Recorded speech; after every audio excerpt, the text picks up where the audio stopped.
नमस्कार, मैं रवीश कुमार। 8 नवंबर 2016 को शाम 8 बजे प्रधानमंत्री नरेंद्र मोदी अचानक टीवी पर आते हैं और नोटबंदी का ऐलान कर देते हैं। उस वक्त ना कोई तैयारी थी, ना किसी को खबर। देखते देखते लाखों लोगों की बचत उड़ गई और आम गरीब लोग बैंकों के बाहर नोट बदलने की लाइनों में लगा दिए गए।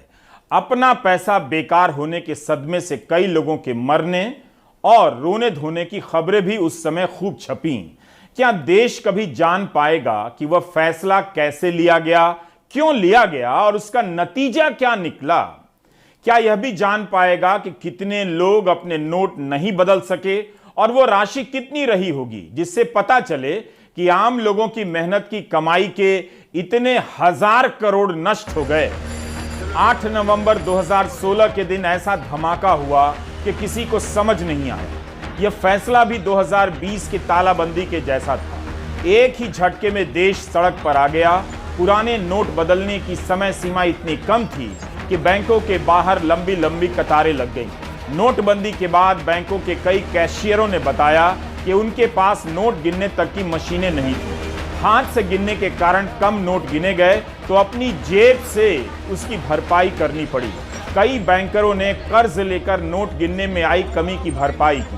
उस समय उन्हें लग रहा था कि वे किसी महायज्ञ में, राष्ट्रीय महायज्ञ में योगदान कर रहे हैं। दूसरी तरफ आम महिलाओं ने घर वालों से बचाकर जो पैसे जमा किए थे उसे घर के पुरुषों के हवाले करने पड़ गए या फिर उनका पैसा ही नष्ट हो गया। नोटबंदी ने समाज पर व्यापक असर डाला। मीडिया रिपोर्ट के अनुसार नोटबंदी के दौरान 150 से अधिक लोग मर गए। ऐसे अनेक लोगों के काम धंधे छूट गए। जीडीपी को गहरा धक्का पहुंचा और कई धंधे बंद हो गए। नोटबंदी के बाद centre for monitoring Indian economy CMI की रिपोर्ट ने बताया कि जनवरी से लेकर अप्रैल 2017 के बीच 15 लाख लोगों की नौकरियां चली गईं। तब सरकार के मंत्रियों ने तरह तरह के दावे किए कि भारत से काला धन मिटने वाला है, जाली नोट समाप्त होगा, नक्सलवाद, आतंकवाद सब मिट जाएगा, जबकि ऐसा कुछ नहीं हुआ। प्रधानमंत्री ने देश से 50 दिन का समय मांगा तो कभी कह दिया कि वे फकीर हैं, झोला लेकर चले जाएंगे। फैसले का आघात इतना बड़ा था कि किसी को ध्यान नहीं रहा कि अचानक इस फैसले पर सरकार कैसे और क्यों पहुंची। इस फैसले से एक एक नागरिक प्रभावित हुआ। बहुत से लोग विदेशों में थे, वे 500 और 1000 के नोट नहीं बदल सकते। रिजर्व बैंक के बाहर लाइनें लग गई। कईयों के यहाँ शादियां होने वाली थी, सारे खर्चे रुक गए। रिजर्व बैंक के बाहर लाइनें लग गई, कईयों के यहाँ शादियां रुक गईं। फिर भी एक सवाल बार बार उठता ही रहा कि नोटबंदी का फैसला क्यों लिया गया, किन लोगों के कहने पर लिया गया और इसका फायदा क्या हुआ। मैंने सिर्फ देश से 50 दिन मांगे हैं, 50 दिन। 30 दिसंबर तक मुझे मौका दीजिए मेरे भाइयों बहनों। अगर 30 दिसंबर के बाद कोई मेरी कमी रह जाए, कोई मेरी गलती निकल जाए, कोई मेरा गलत इरादा निकल जाए, आप जिस चौराहे में मुझे खड़ा करेंगे, मैं खड़ा होकर के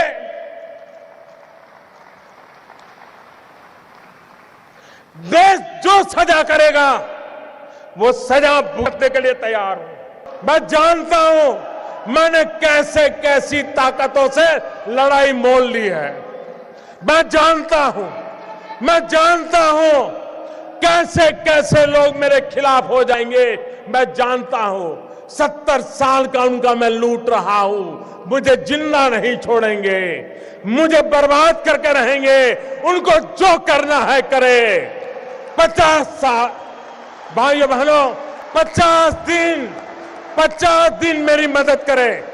उस भाषण में कितनी नाटकीयता थी। प्रधानमंत्री ने भावुकता पैदा करने के लिए क्या क्या नहीं कह दिया कि लोग जिंदा नहीं छोड़ेंगे, बर्बाद कर देंगे। फैसला तो ले लिया गया, मगर लिया कैसे गया, लोग ये सवाल पूछते रहे और जवाब मिला नहीं। इससे क्या फायदा हुआ? यही सवाल तालाबंदी के समय पूछा गया कि तालाबंदी का फैसला लेने से पहले क्या सोच विचार हुआ। उस समय तालाबंदी के हालात थे भी या नहीं, क्योंकि विश्व स्वास्थ्य संगठन ने भी उस वक्त तालाबंदी की राय नहीं दी थी। Going viral, making of Covaxin the inside story, इस किताब के लेखक हैं उस समय के ICMR के चीफ डॉक्टर बलराम भार्गव।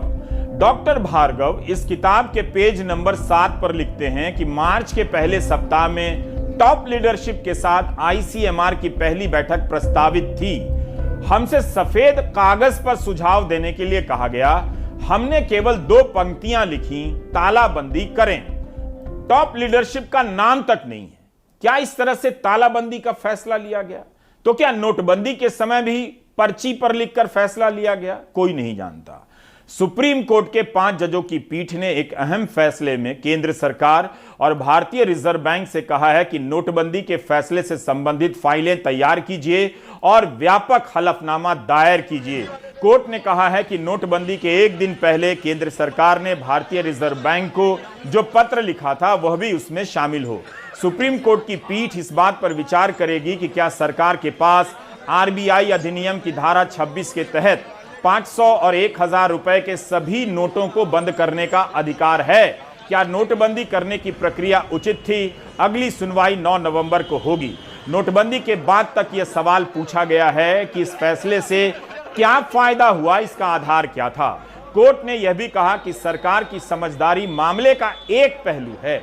हम जानते हैं कि लक्ष्मण रेखा कहां है, लेकिन जिस तरह से यह किया गया है और प्रक्रिया कुछ ऐसी है जिसकी जांच की जा सकती है, इसके लिए हमें इसकी सुनवाई की आवश्यकता है। कोई भी घोषणा एक तरह से या दूसरी तरह से भावी पीढ़ी के लिए है। हमें लगता है कि यह संविधान पीठ का कर्तव्य है कि वह इसका किसी ना किसी तरह से जवाब दे। Justice S Abdul Nazeer, justice BR Gavai, justice AS Bopanna, justice V Rama Subramanian और जस्टिस BV नागरत्ना की पीठ इस मामले की सुनवाई कर रही है। फैसला कैसे लिया गया, यह सवाल लंबे समय तक पूछा जाता रहा। नोटबंदी के 1 साल बाद 24 दिसंबर 2017 को आर्थिक मामलों के सचिव, तत्कालीन सचिव शक्तिकांत दास का एक बयान आता है। यह बयान कई अखबारों में छपा है। वे कहते हैं कि फैसले तक कैसे पहुंचा गया, उस प्रक्रिया में जाने की कोई जरूरत नहीं है। हमें इस पर फोकस करना चाहिए कि इससे नतीजा क्या निकला। चलिए इसी पर बहस हो जाए। बता दीजिए कि क्या नतीजा निकला। वही शक्तिकांत दास इस समय भारतीय रिजर्व बैंक के गवर्नर हैं। Sir, you said that this particular decision must have come as a surprise to everyone. I want to know, sir, when exactly was this decided that you need to stop? If you can just throw light on that, and how many consultations? You said the chief secretaries were sensitized. So were they sensitized at that moment when you took this decision, or when? I mean, No, if you the could chief just... secretaries have been sensitized only after the decision was announced by the Honorable Prime Minister, and the chief secretaries were sensitized about the steps which they are now required to take. So therefore, and this matter has been under consultation, discussion and internal consultations in the government for a very long time. So I would feel that there is no need to go into the process which led to this decision. I think what we should be focusing on is the outcome and the decision itself. आखिर सरकार प्रक्रिया के बारे में क्यों नहीं बताना चाहती थी? अगस्त 2019 में आरटीआई के आधार पर लाइव मिंट बिजनेस स्टैंडर्ड में खबर छपती है कि रिजर्व बैंक के बोर्ड ने चेतावनी दी थी कि नोटबंदी से भारत की अर्थव्यवस्था पर नकारात्मक असर पड़ेगा और काले धन पर खास असर नहीं पड़ेगा। नोटबंदी के फैसले के ऐलान से 2.5 घंटे पहले रिजर्व बैंक के बोर्ड ने यह राय दी थी। बोर्ड ने कहा कि काला धन कैश में नहीं है, दूसरे रूपों में है। सुप्रीम कोर्ट के पास जब पूरी फाइल पहुंचेगी तब इन सवालों की पुष्टि होगी, जवाब मिल सकते हैं। पता चलेगा कि क्या नोटबंदी से नुकसान की चेतावनी दी गई और यह चेतावनी कैसे बदली गई। मीडिया की पुरानी रिपोर्ट उठाकर देखिए। नोटबंदी के अगले साल 2017-18 की रिपोर्ट में रिजर्व बैंक ने कहा है कि 99.3% नोट वापस आ गए, केवल 10,720 करोड़ वापस नहीं आए। जबकि नोटबंदी के बाद नए नोट छापने में ही रिजर्व बैंक को करीब 8,000 करोड़ रुपए खर्च करने पड़ गए। जबकि सरकार सुप्रीम कोर्ट में लंबे चौड़े दावे करती रही कि इतना लाख करोड़ काला धन वापस नहीं आएगा, नष्ट हो जाएगा, मगर ज्यादातर पैसा तो उस समय वापस आ गया। सुप्रीम कोर्ट में अटॉर्नी जनरल ने कहा कि सरकार को उम्मीद है कि 10 से 11 लाख करोड़ रुपया वापस आएगा और 4 से 5 लाख करोड़ नोट वापस नहीं आएगा। भारतीय रिजर्व बैंक ने अपनी सालाना रिपोर्ट में कहा कि 15.3 लाख करोड़ 500 और 1000 रुपए के पुराने नोट 30 जून 2017 तक वापस आ गए। उस समय जाली नोट को लेकर खूब भ्रम फैलाया गया कि भारतीय मुद्रा में जाली मुद्रा का चलन बढ़ गया है, लेकिन पता चला कि कुछ करोड़ रुपए ही जाली नोट पकड़े गए। राष्ट्रीय अपराध शाखा ब्यूरो की रिपोर्ट के अनुसार 2020 में 92 करोड़ के जाली नोट बरामद हुए। 2019 की तुलना में 190% अधिक है। उस साल 25 करोड़ के जाली नोट बरामद हुए थे, यानी नोटबंदी के बाद जाली नोटों की संख्या बढ़ गई। मई 2022 में भारतीय रिजर्व बैंक की रिपोर्ट आई कि 500 के जाली नोटों की संख्या में 102% तक की वृद्धि हुई है। 2000 के जाली नोटों की संख्या में 55% की वृद्धि हुई है। हमने पिछले सप्ताह बताया कि केवल गुजरात और महाराष्ट्र में चंद रोज पहले 317 करोड़ के जाली नोट पकड़े गए हैं। नोटबंदी के बाद के वर्षों से भी ज्यादा जाली नोट पकड़े गए। तो नोटबंदी से जाली नोट समाप्त नहीं हुए। आपको एक और चीज बताना चाहता हूं। नोटबंदी से एक साल पहले 23 दिसंबर 2015 को राज्यसभा में सरकार ने कहा कि भारत में कितने जाली नोट चलन में हैं इसका कोई ठोस अनुमान नहीं, पता ही नहीं था। मगर जाली नोट के नाम पर भी नोटबंदी को सही बताया गया। इसी जवाब में गृह राज्य मंत्री हरिभाई चौधरी कहते हैं कि 2014 में 36 करोड़ के जाली नोट पकड़े गए। क्या जाली नोट इतने अधिक हैं जो पकड़ा गया था 36 करोड़ कि नोटबंदी ही एकमात्र रास्ता दिखा? अब बात करते हैं सूचना के अधिकार की। इस कानून को आए 17 साल हो गए। दुनिया भर में और भारत में पत्रकारिता खत्म की जा रही है। गोदी मीडिया के पास हजारों करोड़ रुपए के विज्ञापन हैं, मगर सरकार के दावों पर सवाल करने वाली रिपोर्ट या डिबेट नजर नहीं आती है। ऐसे में सूचना के अधिकार का महत्व आपके लिए बढ़ जाता है। चंद रोज पहले की यह खबर सूचना के अधिकार के आधार पर बनाई गई है। एक आरटीआई कार्यकर्ता ने जानकारी इकट्ठा कर बता दिया कि महेवा प्रखंड के गांव दमरास में सड़क नहीं बनी, लेकिन उसके नाम पर 16,33,000 रुपए निकाल लिए गए। इस काम में प्रधान और अधिकारियों की मिलीभगत थी। जब यह सूचना बाहर आई तब जिलाधिकारी को कार्रवाई करनी पड़ी और 7 अधिकारियों को सस्पेंड किया गया।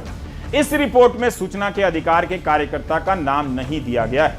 उधर पंजाब के मानसा के आरटीआई कार्यकर्ता मानिक गोयल ने यह जानकारी हासिल कर ली कि पंजाब की जेलों के लिए 2016 से जैमर नहीं खरीदे गए।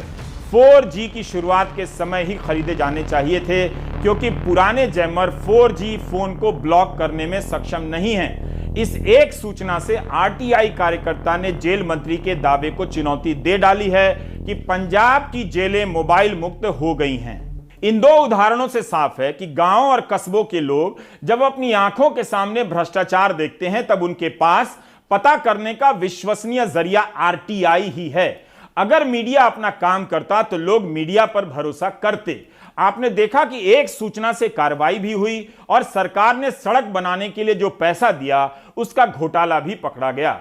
इस कानून से सरकार को ही फायदा होता है, क्योंकि कई बार उसे भी पता नहीं चलता कि उसके अधिकारी जिले में या ब्लॉक लेवल पर क्या खेल रच रहे हैं।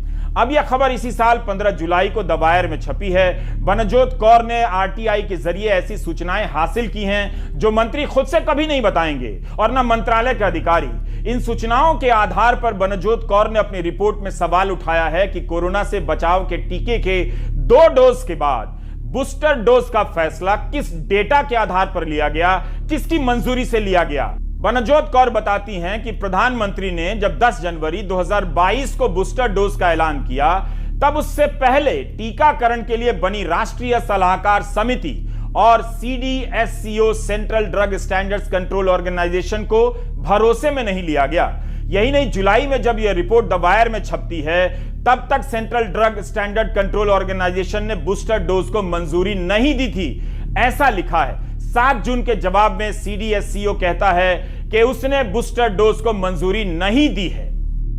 जब मैंने स्वास्थ्य मंत्रालय से पूछा कि ड्रग रेगुलेटर CDSCO ने किस क्लिनिकल ट्रायल डेटा के आधार पर आपसे कहा कि आप इन प्रिकॉशनरी डोजेस को अप्रूव कर दीजिए, तो इस सवाल का जवाब देने के लिए मेरी याचिका सरकार ने CDSCO के पास ट्रांसफर कर दी। मेरी भी एक इसी तरह की याचिका CDSCO के पास ऑलरेडी गई हुई थी। ICMR ने भी इस प्रश्न के जवाब के लिए मेरी याचिका CDSCO को ट्रांसफर कर दिया। आइडियली होना ये था कि इन सब का एक मिला जुला सा जवाब आता, पर जवाब में फ़र्क था। जैसे मेरे दायर की हुई याचिका में CDSCO ने कहा कि आप SEC सब्जेक्ट एक्सपर्ट कमेटी के मिनट्स ऑफ मीटिंग हमारे वेबसाइट पे देख लीजिए और आपको जवाब मिल जाएगा। पर जो याचिका ट्रांसफ़र होकर CDSCO के पास गई थी, उस एक याचिका के जवाब में CDSCO ने कहा कि हमने तो कभी प्रिकॉशनरी डोजेस अप्रूव ही नहीं किया। तो मेरी याचिका के जवाब में कहा कि आप वेबसाइट खंगाल लीजिए, वहां आपको मिनट्स ऑफ मीटिंग मिल जाएंगे। पर मेरे ही द्वारा डाली गई एक दूसरी याचिका के जवाब में, जो कि उसके पास ट्रांसफ़र होके गई थी, CDSCO ने कहा कि हमने कभी भी प्रिकॉशनरी डोजेस को अप्रूव नहीं किया। पर कहानी यहीं पे ख़त्म नहीं होती। कई बार स्वास्थ्य मंत्रालय खुद ने भी भटकाने हुए जवाब हमें दिए। जैसे कि जब मैंने एंटागी वो बॉडी है जिसमें सरकार के नुमाइंदे और कुछ इंडिपेंडेंट एक्सपर्ट्स वैक्सीन अप्रूवल पे अपना मंतव्य देते हैं, और उसका वैक्सीन अप्रूवल में एक इम्पॉर्टेंट रोल है। जब मैंने सरकार से कहा कि आप एंटागी के वो मिनट्स ऑफ मीटिंग मुझसे शेयर कीजिए RTI के तहत जिसमें एंटागी ने प्रिकॉशनरी डोजेज अप्रूव किया, तब सरकार ने पहली दफ़ा मुझे ये जवाब दिया कि वो ये नहीं शेयर कर सकती, क्योंकि इससे सरकार के साइंटिफिक और स्ट्रेटेजिक इंटरेस्ट जो हैं उनको धक्का पहुंचेगा। फिर मुझे एक फर्स्ट अपील करके सरकार को और स्वास्थ्य मंत्रालय को ये याद दिलाना पड़ा कि उस जवाब के कुछ ही समय पहले सरकार ने सुप्रीम कोर्ट में हलफनामा दायर कर ये बात कही थी कि वो सारे मिनट्स ऑफ मीटिंग एंटागी के, जिसमें कोविड वैक्सीन के अप्रूवल की बात है, वो सरकार की वेबसाइट पे मौजूद हैं, और वो मिनट्स ऑफ मीटिंग वेबसाइट पे मौजूद नहीं थे। तो जब मैंने ये फर्स्ट अपील में बात कही और सरकार को उसके स्टैंड के बारे में याद दिलाया, तब सरकार ने फर्स्ट अपील के जवाब में मुझसे कहा कि देखिए 16वीं एंटागी के मिनट्स ऑफ मीटिंग तक तो वेबसाइट पे है, उसके बाद से कोई भी मिनट ऑफ मीटिंग नहीं है, और जिस मीटिंग में तथा कथित रूप से एंटागी ने प्रिकॉशनरी डोजेस अप्रूव की, उसके तो मिनट कहीं थे ही नहीं। उसके इसलिए नहीं थे क्योंकि फर्स्ट अपील में सरकार ने कहा कि वो कॉम्पिटेंट अथॉरिटी से अप्रूव नहीं हुए। तो अब सरकार मुझसे कह रही थी कि 16वीं मीटिंग तक के मिनट्स हैं, पर इसके पहले सरकार ने कहा कि नहीं, हम देंगे नहीं, क्योंकि स्ट्रेटेजिक इंटरेस्ट इससे हमारे खराब होते हैं। पर वास्तव की बात यह है कि कभी भी वो मिनट्स ऑफ मीटिंग जिसमें एंटागी ने तथाकथित रूप से इन वैक्सीन के प्रिकॉशनरी डोजेस को अप्रूव किया, वो पब्लिक डोमेन में आए ही नहीं, क्योंकि एंटागी के एक सोर्स के मुताबिक उसने कभी भी, उस बॉडी ने कभी भी प्रिकॉशनरी डोजेस को अप्रूव नहीं किया। द वायर पर आप ये पूरी रिपोर्ट पढ़ सकते हैं। प्रेस कॉन्फ्रेंस में जो जवाब दिया जाता है वो अक्सर पूरा नहीं होता। एक अच्छा पत्रकार हमेशा संदेह करता है और बाकी तथ्यों की पड़ताल करता है। इसके लिए वो RTI का सहारा लेता है। RTI कार्यकर्ता जब सूचना लाते हैं, सूचना लाने के लिए कई बार आयोगों के चक्कर लगाते हैं, दफ्तर में जाते हैं, मतलब सारा खर्चा RTI कार्यकर्ता उठाता है। गनीमत है कि कुछ जगहों पर उनकी सूचनाएं तो छप जाती हैं, मगर मीडिया का अपना खर्चा बच जाता है। हिसाब जोड़िए तो यह मामला अर्थव्यवस्था का भी है। मीडिया को हजारों करोड़ रुपए का विज्ञापन इस विश्वास पर मिलता है कि इस काम में पैसे खर्च हो रहे होंगे और सूचनाएं हासिल की जा रही, लेकिन उसके काम का खर्चा आम आदमी उठा रहा है, RTI कार्यकर्ता उठा रहा है। यह खबर टाइम्स ऑफ इंडिया में छपी है, 22 जुलाई की है। RTI कार्यकर्ता रोबिन जैकियस ने RTI से पता लगाया कि हैदराबाद नगर निगम पर 95,275 करोड़ रुपए का कर्जा है, जबकि निगम की कुल आय करीब 96,000 करोड़ रुपए ही है। इसी तरह RTI से जानकारी मिलती है कि मेदिनीपुर में 122 किसानों ने आत्महत्या की है, मगर बंगाल सरकार कहती है कि एक भी किसान ने आत्महत्या नहीं की है। सूचना के अधिकार से आप किसी घटना के कुछ समय बाद भी जानकारी हासिल कर सकते हैं। घटना के समय तो सरकार के भीतर की मशीनरी अलर्ट रहती है, जानकारी देने में आनाकानी कर सकती है, लेकिन कई बार देखा गया है कि कुछ समय के बाद कोई अधिकारी ऐसा जवाब दे देता है कि सरकार के दावों की पोल खुल जाती है।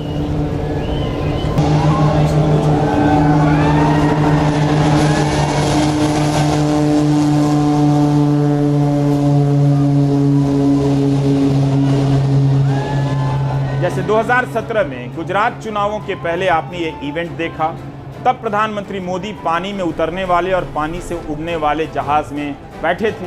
इसे इवेंट की तरह दिखाया गया, लेकिन यह फैसला कब हुआ, कैसे हुआ, किन नियमों को बदला गया, इसकी जानकारी नहीं दी गई, और दी भी जाती तो कोई दिखाता भी नहीं। इस घटना के 4 साल बाद अक्टूबर 2021 में आर्टिकल 14 RTI से जानकारी हासिल करता है और अपनी रिपोर्ट में दिखाता है कि इस इवेंट के लिए कैसे पर्यावरण से संबंधित नियमों में ढील दी गई, एक्सपर्ट कमेटी के सुझावों के खिलाफ जाने के लिए दबाव बनाया गया। अगर आरटीआई नहीं हुआ होता तो आप कैसे ये जान पाते? यह भी सही है कि यह खबर कितने लोगों तक पहुंची होगी। क्या उन लोगों ने पढ़ा होगा जिन्होंने इस इवेंट का प्रसारण देखा होगा? क्या उन्हें पता भी है कि इस समय पानी पे उड़ने वाले जहाज की क्या हालत है, जहाज उड़ भी रहा है या नहीं?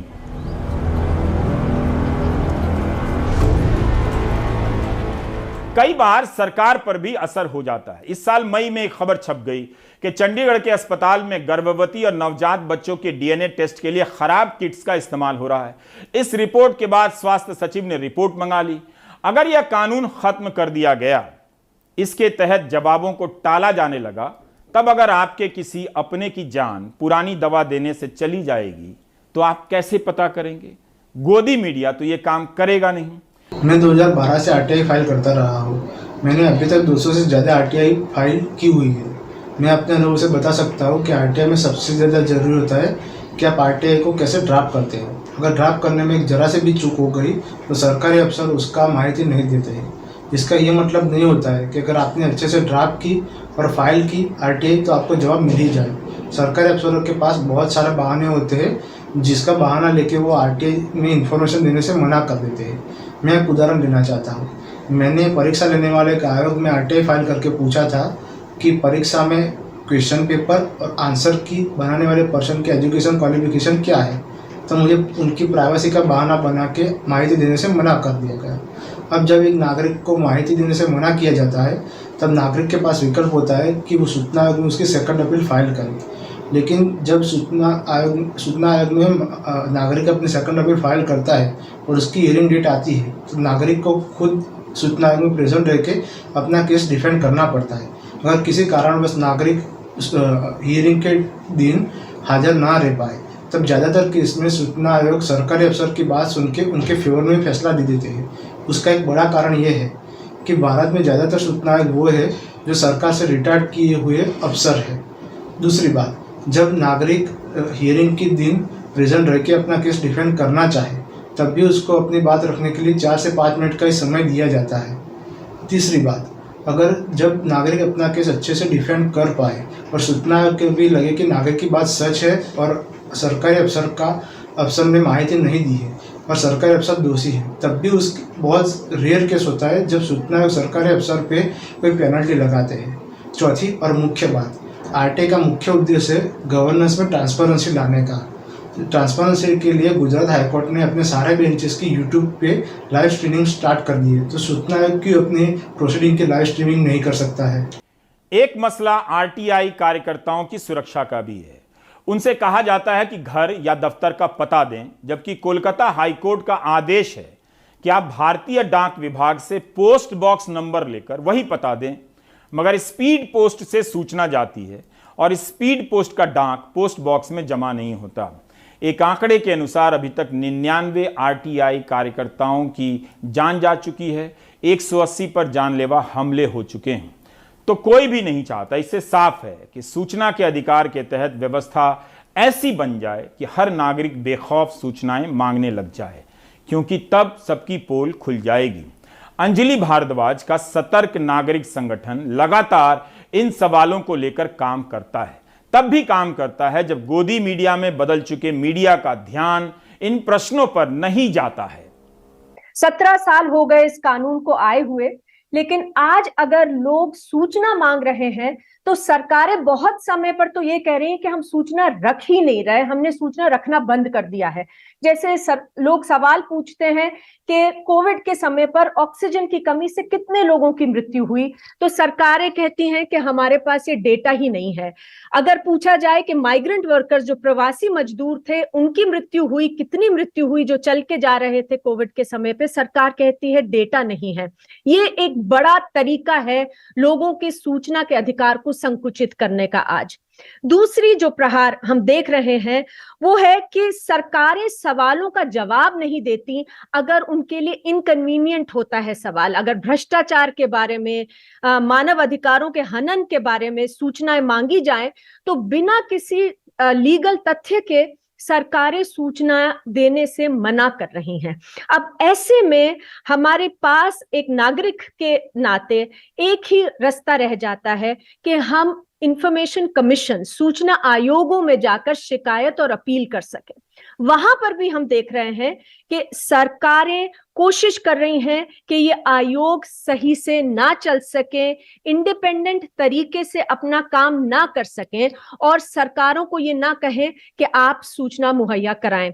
अब पहला प्रहार जो हो रहा है इंफॉर्मेशन कमीशंस पे, वो ये है कि सरकारें कमीशंस में आयुक्तों की नियुक्ति नहीं कर रही।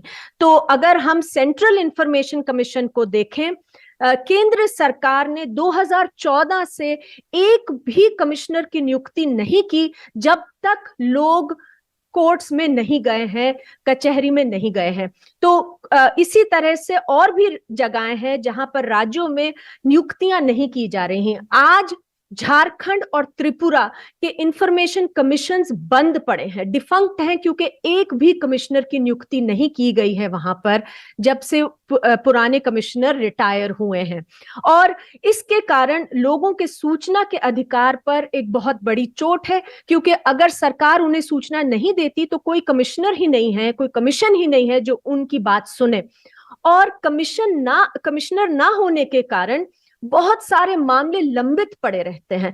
तो हमारी जो रिपोर्ट आई है उसमें साफ नजर आ रहा है कि 3 लाख से ज्यादा केसेस, अपील्स और कंप्लेंट्स आज अलग अलग इंफॉर्मेशन कमीशंस में लंबित हैं। पेंडेंसी आसमान को छू रही है और लोगों को बहुत लंबे समय तक इंतजार करना पड़ता है अपने अपील और कंप्लेंट की सुनवाई कराने के लिए कमीशंस में। सतर्क नागरिक संगठन ने कुछ आंकड़े दिए हैं। देश भर में जितने सूचना आयोग हैं उन पर एक रिपोर्ट तैयार की है ताकि आपको पता चले कि आप तक जानकारी ना पहुंचे। इसके लिए केवल गोदी मीडिया का उदय नहीं हुआ है बल्कि इस कानून को भी कमजोर किया जा रहा है।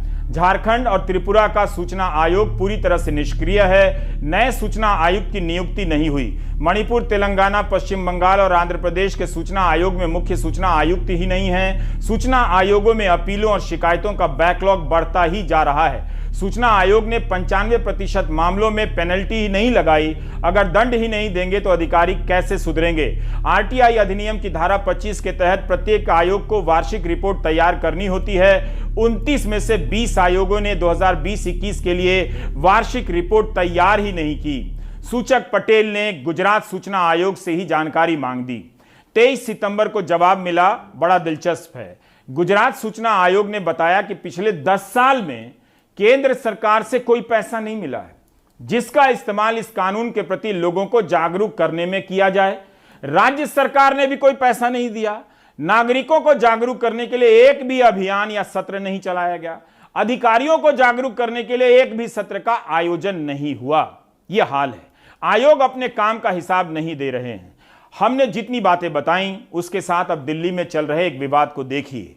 आरटीआई को लेकर ही चल रहा है। केंद्रीय सूचना आयोग ने 22 सितंबर के दिन दिल्ली के उपराज्यपाल को पत्र लिख दिया कि केजरीवाल सरकार दिल्ली में आरटीआई ठीक से लागू नहीं कर रही है। सरकार भ्रामक जानकारी साझा करती है।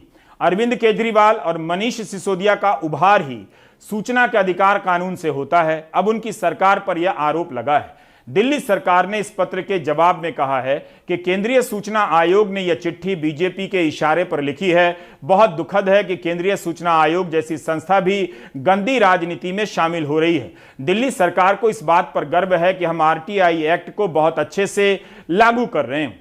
क्या इस जवाब को आप हूबहू स्वीकार कर लेंगे? अगर नहीं तो इसका एक ही तरीका है, दिल्ली सरकार के किसी विभाग में सूचना के अधिकार के तहत आवेदन कर दीजिए, जानकारी मांग लीजिए, हाथ का हाथ पता लग जाएगा। उदय माहुरकर केंद्रीय सूचना आयुक्त हैं, वरिष्ठ पत्रकार रहे हैं, इंडिया टुडे के लिए 33 साल काम कर चुके हैं। उदय माहुरकर ने 2017 में किताब लिखी। इस किताब का नाम है marching with a billion, analysing Narendra Modi's government at mid term. 2020 में उदय माहुरकर को केंद्रीय सूचना आयुक्त बना दिया जाता है। केंद्रीय सूचना आयोग की वेबसाइट पर ही पूरी पारदर्शिता के साथ उनके बारे में जानकारी दी गई है। लिखा है कि उदय माहुरकर ने मोदी मॉडल के गवर्नेंस पर भी एक किताब लिखी है। इसका नाम है सेंटर स्टेज। इस किताब में बताया गया है कि प्रशासन को लेकर मोदी मॉडल का विजन क्या है। यह भी लिखा है कि इस किताब की कई मंचों पर तारीफ हुई है। श्री रविशंकर, इन्फोसिस के चेयरमैन नारायण मूर्ति ने तारीफ की है। फ्रांस के पूर्व राष्ट्रपति फ्रांकवा ओलांद और बांग्लादेश की प्रधानमंत्री शेख हसीना वाजेद ने भी तारीफ की है। उदय माहुरकर वीर सावरकर और रेडिकल इस्लामिक मूवमेंट पर एक्सपर्ट हैं। लिखा है कि उन्होंने वीर सावरकर पर एक नया दृष्टिकोण विकसित किया है। उदय माहुरकर को 2018 में इंद्रप्रस्थ संवाद केंद्र ने पत्रकारिता में उल्लेखनीय और शानदार योगदानों के लिए नारद सम्मान दिया। और भी कई सम्मानों का जिक्र है, मगर किसी का नाम नहीं दिया गया है। इस पर बहस हो सकती है कि पिछले 8 साल में केंद्रीय सूचना आयोग का क्या प्रदर्शन रहा है, आयुक्तों के कितने पद कब तक खाली रहे हैं। केंद्रीय सूचना आयोग की वेबसाइट पर इस समय भी 3 आयुक्तों के नाम नहीं हैं, यानी पद खाली नजर आते हैं।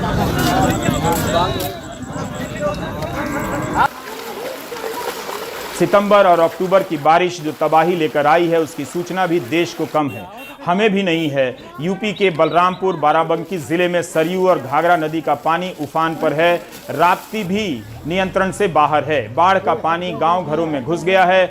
आम गरीब लोग प्रभावित हो रहे हैं। प्रशासन दावा कर रहा है कि राहत पहुंचाई जा रही है। 8-8 घंटे के रोस्टर पर सचिव, लेखपाल, मेडिकल और नर्सिंग के लोग राहत के काम में लगाए जा रहे हैं, लेकिन कई लोग इस दावे से संतुष्ट नहीं।